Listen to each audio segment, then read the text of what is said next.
अब देखिए रेगिस्तान में जीवन। रेगिस्तान कैसा होता है आपको पता है, शुष्क प्रदेश होता है, यहाँ पे तापमान अधिक होती है, ठीक है। यहाँ की जो वनस्पति होती है कांटेदार होती है, ये सब आप पढ़ चुके हैं। अब जो जो इम्पोर्टेंट रेगिस्तान है वो देखिए। पहला है सहारा रेगिस्तान, ये विश्व का सबसे बड़ा रेगिस्तान है, ठीक है। दूसरा पॉइंट, यह 8.54 लाख वर्ग किलोमीटर में फैला हुआ है। और ये याद रखिएगा कि 11 देशों से घिरा हुआ है। ये 11 देशों का आप नाम याद रख लीजिएगा।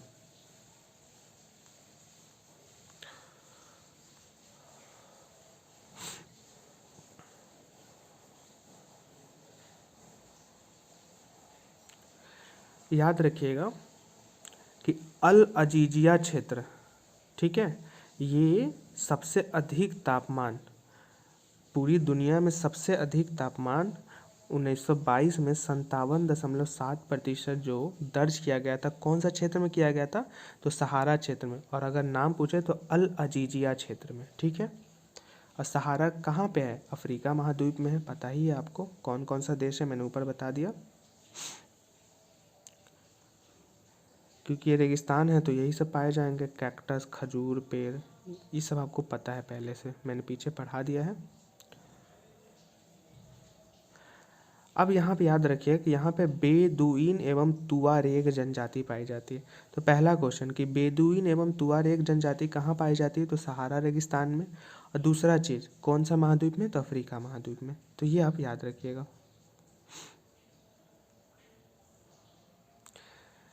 अब एक चीज़ याद रखिए कि कहाँ की कपास पूरे विश्व में फेमस है, तो मिस्र में उपजाए जाने वाली कपास पूरे विश्व में फेमस है। एक और याद रखिएगा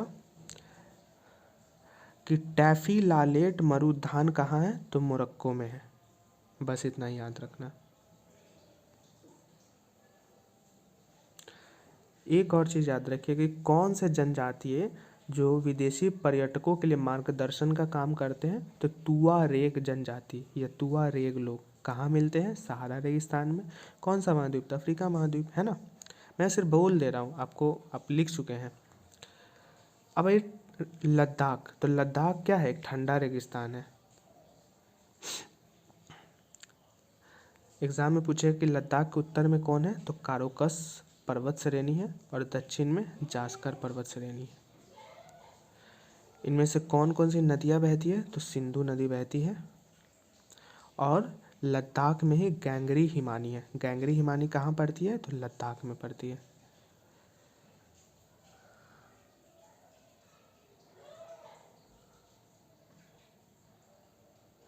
एक चीज़ और, पृथ्वी का सबसे ठंडा स्थानों में से एक द्रास कहाँ पड़ता है, लद्दाख में पड़ता है। ये आप देख लीजिए लद्दाख का क्षेत्र, सहारा मरुस्थल का, ये जो भी हमने पढ़ा था ये सहारा मरुस्थल का है। ये मैप आप देख लीजिएगा, मैंने नोट्स आपको भेज दिया ग्रुप में, आप अच्छे से इसे देख लीजिएगा, ठीक है। तो ये सब आप यहाँ पे याद रखिएगा। याक का उपयोग किस लिए होता है, तो याक का उपयोग दूध का उपयोग, याक के दूध का उपयोग पनीर एवं मक्खन बनाने के लिए होता है, एवं भेड़ एवं बकरी के बालों का उपयोग ऊनी वस्त्र बनाने के लिए होता है। और ये सब कहाँ मिलते हैं, तो लद्दाख के क्षेत्र में। अब एक याद रखें, चीरू या तिब्बती एंटीलोप एक विलुप्त पराया जीव है और इसका शिकार शहतूश नामक ऊन के लिए होता है। अब एग्जाम में पूछेगा कि शहतूश नामक ऊन के लिए कौन से जीव का उपयोग किया जाता है, तो चीरू या तिब्बती एंटीलोप। दूसरा पूछेगा कि शहतूश ऊन कहाँ मिलता है, लद्दाख में, ठीक है। तीसरा सवाल कि चीरू या तिब्बती एंटीलोप कौन से क्षेत्र में पाए जाते हैं, तो लद्दाख में। मैंने बताया है कि नोट्स कैसे बनाना है, तो इसके लिए आपको सब अच्छा याद रहेगा। एक चीज़ और यहाँ पे कि क्रिकेट के लिए जो बल्ला बनता है उसमें कौन सी पेड़ यूज की जाती है, तो शरपत। और शरपत को क्या बोलते हैं, वीलो। तो वीलो की पेड़ की लकड़ी का यूज किया जाता है क्रिकेट की अच्छे बल्ले बनाने के लिए। लद्दाख में कुछ मठ है, याद रख सकते हैं, हेमिस, थिक्से, शे एवं लामयूरू। एग्जाम में पूछेगा कि हेमिस मठ कहाँ स्थित है, तो लद्दाख में। इस तरीके से आप याद रखेंगे।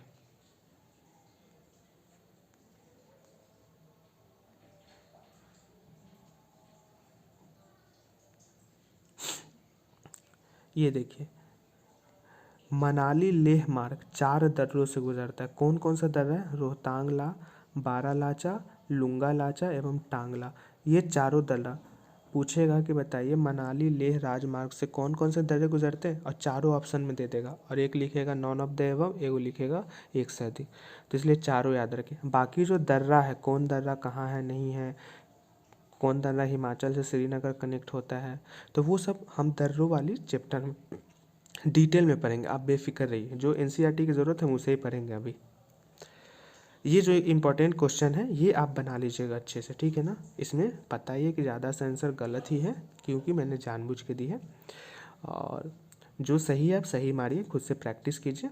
फिर तो मैं हूँ, जब मैं टेस्ट लूँगा तो उसमें ये सब क्वेश्चन पूछूंगा ही। तो ये आपका ना 7वां क्लास का चैप्टर समाप्त होता है। जितने इंपॉर्टेंट बिंदु हैं मैंने सब बताए हैं, अच्छे से मन लगा के पढ़िए, खूब पढ़िए, है ना।